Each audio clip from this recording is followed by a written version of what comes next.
முருங்கைக்காய் வறுவல் ரெடி ஆகிடுச்சு. வணக்கம் சுமதி சமையல். இப்போ முருங்கைக்காய் வறுவல் செய்ய போகிறோம். அடுப்பில் செய்கிறேன். சட்டியில் எண்ணெய் ஊற்றிக்குவோம்.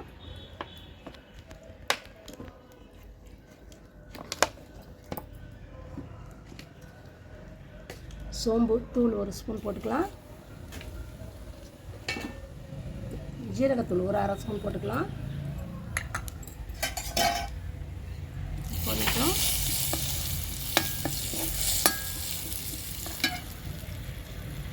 பெரிய வெங்காயம் கட் பண்ணி வச்சுருக்கேன். ஒரு பெரிய வெங்காயம் அதையும் போட்டுக்கலாம். போட்டு நல்லா வதக்கிக்குவோம்.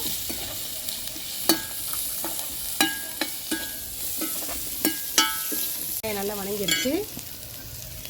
இஞ்சி போட்டு தட்டி வச்சுருக்கேன், அதையும் போட்டுக்கலாம். இதையும் போட்டு நல்லா வதக்கிக்கோங்க. கடுகு போடலை, நான் கடுகு போட வேண்டாம். கடுகு போடாமல் இது நான் செய்கிற மாதிரி செஞ்சு பாருங்கள், ரொம்ப நல்லாயிருக்கும். இது பச்சை ஸ்மெல் போகிற வரையும் இஞ்சி பூண்டு நல்லா வதக்கியாச்சு. தக்காளி ஒரு 2 தக்காளி, சின்ன தக்காளியாக இருந்தது நான் கட் பண்ணி வச்சுருக்கேன். நீங்கள் பெருசாக இருந்தால் ஒன்று எடுத்து போட்டுக்கோங்க. இதையும் நல்லா வதக்கிக்கோங்க.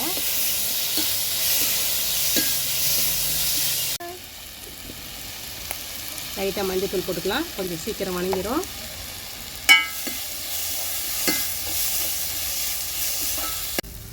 கொத்தமல்லி தழை கொஞ்சம் போட்டுக்கலாம்.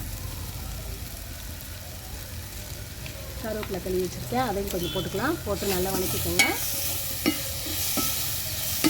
முருங்கைக்காய் கட் பண்ணி வச்சுருக்கேன், முருங்கைக்காய் போட்டுக்கலாம்.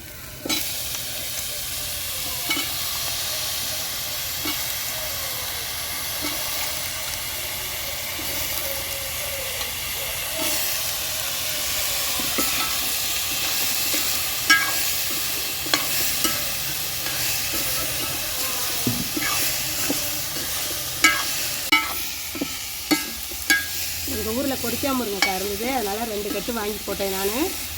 உங்களுக்கு எத்தனை முருங்கைக்காய் போடணுமோ அதுக்கு தகுந்த மாதிரி வெங்காயம் தக்காளி எல்லாம் போட்டுக்கோங்க. இது எங்கள் ஊர் கொடிக்காய் முருங்கைக்காயில் நான் சமைச்சிட்ருக்கேன்.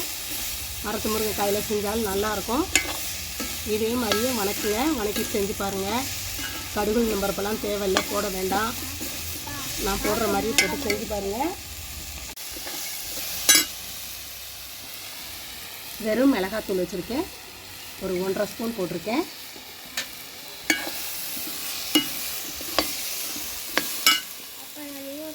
கரம் மசாலா 1 ஸ்பூன் போட்டுக்கலாம்.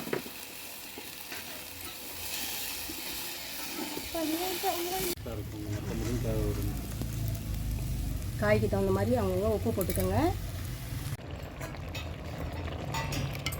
தண்ணி ஊற்றுனது என்னால் வீடியோ எடுக்க முடியலப்பா. வீடியோ நல்லா வெயிலில் வீடியோ எடுத்துக்கிட்டே இருக்கும்போது ஃபோன் ஆஃப் ஆகிடுச்சு, அதனால் எடுக்க முடியல. தண்ணி மட்டும்தான் ஊற்றிருக்கேன், வேறு ஒன்றும் போடவே இல்லை. தண்ணி மட்டும் ஊற்றிருக்கேன். தண்ணி ஊற்றி கொஞ்சம் உப்பு போட்டு நல்லா வேக வச்சுக்கோங்க. கொஞ்சம் நேரம் மூடி வச்சுருந்தீங்கன்னா நல்லா வெந்துடும். முருங்கைக்காய் வறுவல் ரெடி ஆகிடுச்சு, நல்லா வெந்துருச்சு. கொடிக்கால் முருங்கைக்காய் போட்டு வறுவல் செஞ்சுருக்கேன். தேங்காய் அரைச்சி ஊற்றுறேன் நான். நீங்கள் தேங்காய் வேணும்னா கொஞ்சம் தேங்காயும் சோம்பு வச்சு அரைச்சி ஊற்றிக்கோங்க, நல்லாயிருக்கும். இது சாம்பார் சாதத்துக்கு, ரச சாதத்துக்கு சாப்பிட்டோம்னா நல்லா டேஸ்ட்டாக இருக்கும். கறி சாப்பிட்ற டேஸ்ட் இதில் இருக்கும். இதே மாதிரியே நீங்களும் செஞ்சு பாருங்கள். செஞ்சு பார்த்துட்டு சுமதி சமையலுக்கு லைக் பண்ணுங்கள், ஷேர் பண்ணுங்கள், சப்ஸ்கிரைப் பண்ணுங்கள். தேங்க்யூ.